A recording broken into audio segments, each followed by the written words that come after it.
For the purpose of this story, I'm going to call this kid Jay Jackson. He was about 12 to 13 when I first started seeing him. Well, little Jay, he had reports of maladaptive behaviors, frequent classroom disruptions. He had aggressive outbursts where he would use profanity.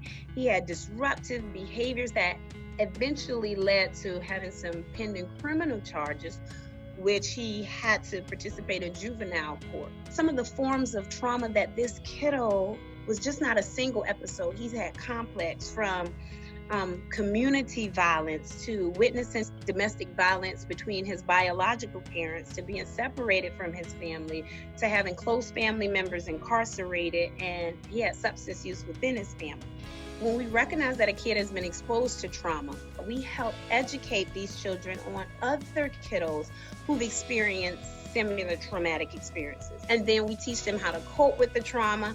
And then we also teach them of how to prepare themselves for their future following overcoming the trauma. So initially, when he would first come, he would, I don't have anything to say. And so just creating an environment where he felt welcome. We end up meeting for a total of 23 sessions.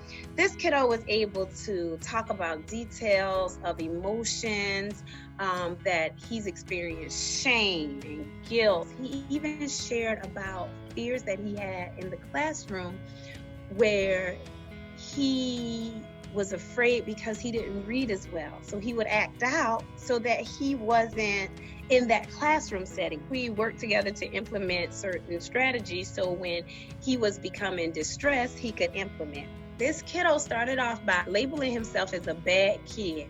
To the very last sentence of his trauma narrative said, "I live my life by the model of to succeed." This kiddo has goals of graduating high school, which says a lot within his family. I actually did a check-in on him today because I knew I wanted to talk about him, and he is doing good. He is doing good. That is what I'm calling success, because he is a definition of resilience, bouncing back.